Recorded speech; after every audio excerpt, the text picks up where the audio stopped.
Hi guys, welcome back to my channel. This is Stan here with you. Well, there are some issues with my Esteem. I'm trying to figure it out today. So let's check it out.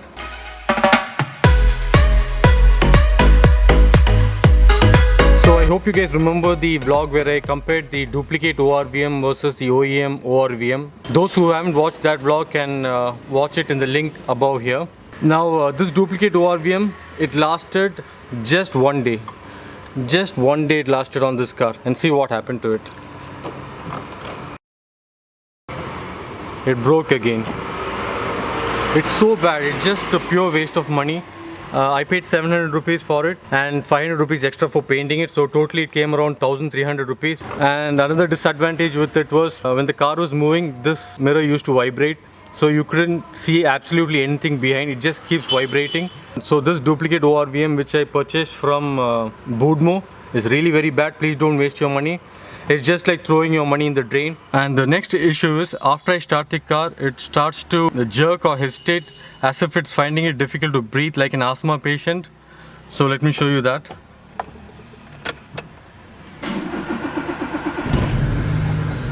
Just look at the RPM.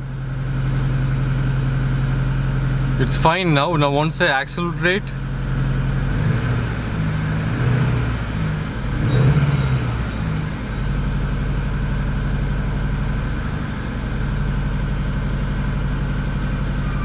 that's strange, it's fine today now.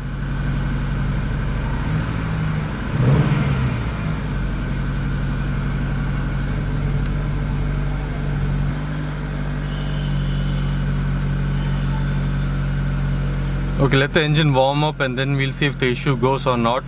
But I found that the engine was a bit jerky and it was it just felt different. It wasn't as smooth as before. I do not know what the issue is,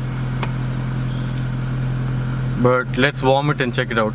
Well, I put up new seat covers for the seats on the Esteem. These were spare sofa cloths that I had at home. I just gave it to a tailor and stitched it. I stitched it in such a way that I can easily remove it so that I can wash them, so the seats beneath them don't get dirty or they don't start stinging.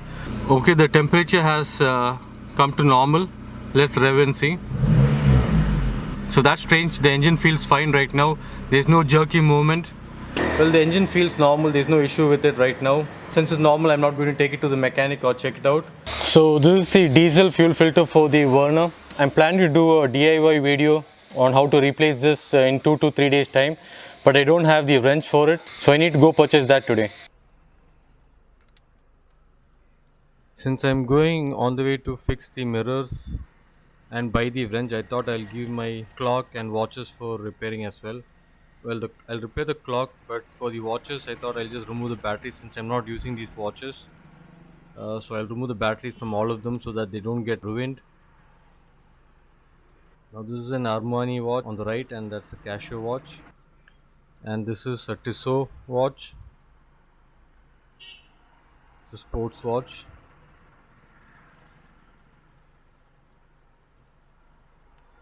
And this is some unknown brand watch. So I'll just remove all the batteries from them so that they don't get spoiled. Just look at how stupid this mirror is.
So I finally reached home and my mechanic repaired the ORVM by just using a zip tie. So this is a temporary fix. It's okay for now until I get my new ORVM. I've actually ordered a used ORVM from my mechanic, so until that arrives I'll be sticking to this fix itself. So I also received the filter wrench. This is the belt type wrench. This is not what I expected, but it didn't have the metal wrench which could remove the filter. So this is just a temporary tool I'll be using for this week's DIY. Yeah, so this wrench actually can be used to remove the filter, but only if the filter is outside the engine. Now if you have to remove a filter inside the engine, then this belt type wrench is not useful because it's very difficult to access the filter from inside the engine.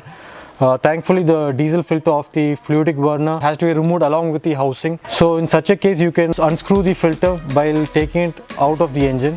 Anyway, that's it from me guys. I hope you guys like this vlog, and if you did, please do hit the like button and don't forget to subscribe. It's absolutely free. Until next time, this is Stan signing out. Bye bye.